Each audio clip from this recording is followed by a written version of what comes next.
Bonjour et bienvenue dans cette nouvelle vidéo du mercredi. Aujourd'hui, je vais vous donner 2 astuces super simples pour que vous ne culpabilisiez plus quand vous vous régalez. Ces astuces, je les ai déjà communiquées aux centaines et centaines de personnes que j'ai pu accompagner depuis plus de 20 ans avec le programme YoYo.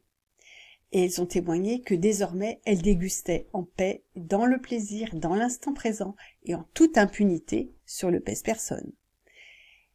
Et vous allez pouvoir bientôt faire comme elle. Nous allons faire appel, entre autres, aux neurosciences et à la physique quantique, et vous découvrirez que ce ne sont pas les calories que vous mangez qui font le plus grossir, mais votre culpabilité, consciente ou inconsciente.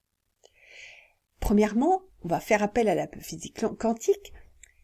La physique quantique a pu prouver que les pensées sont créatrices. Et entre autres, le physicien russe Popoline en a fait la confirmation à travers les études qu'il a menées dans les années 95. Ça veut dire que si vous pensez que la délicieuse assiette bien appétissante que vous avez devant vous est une bombe de calories, nul doute que votre corps va s'empresser de stocker sur les hanches, parce que les pensées vont créer cette réalité. Alors que si vous considérez que ce plat est une promesse de plaisir partagé, des saveurs gourmandes et des nutriments nécessaires au bon fonctionnement de votre organisme, eh bien, votre corps ne va pas stocker, ou en tout cas beaucoup moins. Mais ne me croyez pas sur parole, faites comme Popoline, faites votre expérience et surtout racontez-moi. Deuxièmement, et là on va être dans les neurosciences, si vous culpabilisez, eh bien vous vous créez un stress. Et si vous vous créez un stress, eh bien votre corps va produire l'hormone du stress qu'on appelle le cortisol. Et le cortisol favorise le stockage des graisses au niveau de l'abdomen. Et troisième point, on est à nouveau dans les neurosciences. Si vous culpabilisez ou si vous essayez de vous contrôler, eh bien vous créez une réaction de chaîne. Je me mets la pression, donc je me crée des frustrations, donc j'ai besoin de réconfort, et donc je cherche le réconfort dans la nourriture à travers des crises de boulimie ou des pulsions alimentaires. Et vous êtes en train de vous dire, super, je ne mange plus que des chips et des gros gâteaux au chocolat avec beaucoup de crème, je me dis que ce sont des saveurs gourmandes et hop, le tour est joué. Et non, j'ai pas dit ça non plus. Hein. Un équilibre alimentaire est indispensable si vous souhaitez retrouver votre poids de forme, si vous souhaitez le conserver, ou si tout simplement vous souhaitez apporter à votre organisme les nutriments dont il a besoin pour rester en forme. Et l'équilibre alimentaire, c'est l'équilibre. Donc je n'ai pas parlé de régime, je parle d'équilibre alimentaire, c'est-à-dire de tout un peu. De la nourriture saine, équilibrée et variée. Des légumes ou des fruits, des protéines, des céréales, des matières grasses. C'est important, les matières grasses. Dans les années 70 ou 80, on disait, pour mincir, supprimer le gras et le sucre blanc.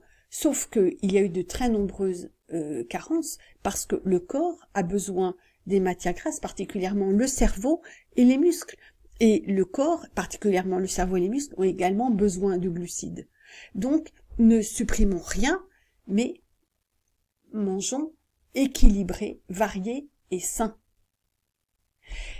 On me demande souvent quelles sont les quantités dont le corps a besoin, parce que j'ai eu tendance à me servir abondamment, à me faire des très grosses assiettes. J'ai pris du poids, je sais que c'est entre autres en raison de la trop grande quantité de nourriture, mais je ne sais plus quelle est la quantité dont le corps a besoin. Eh bien, vous pouvez utiliser votre main comme repère, c'est super pratique. 2 doigts pour le fromage, le volume des pâtes, ses phalanges, cette face du poing. Cette partie-là pour le volume de la main. La paume pour le volume dont le corps a besoin en protéines, viande, poisson ou protéines végétales.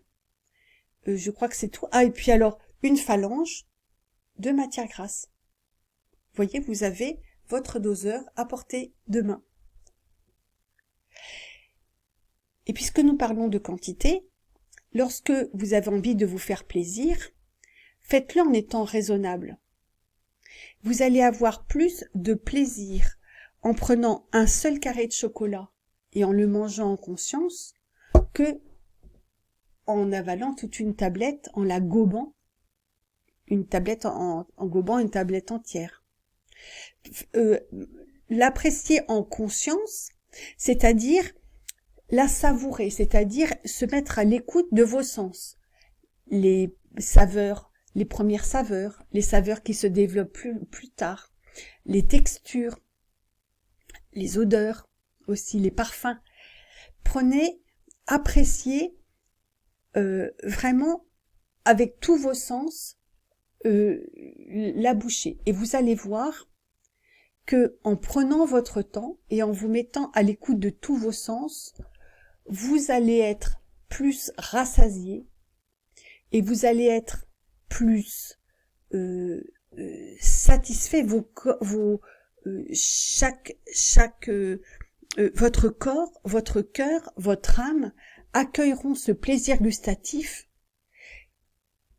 et ce sera vraiment un cadeau que vous vous offrirez. Et prenez-le à chaque fois que vous prenez une bouchée, prenez votre temps et savourez-la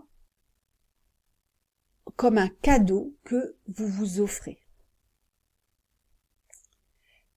Et puis, pour terminer, la cuisine française est considérée comme une des meilleures du monde. Alors, ça serait quand même dommage de s'en priver, vous ne trouvez pas?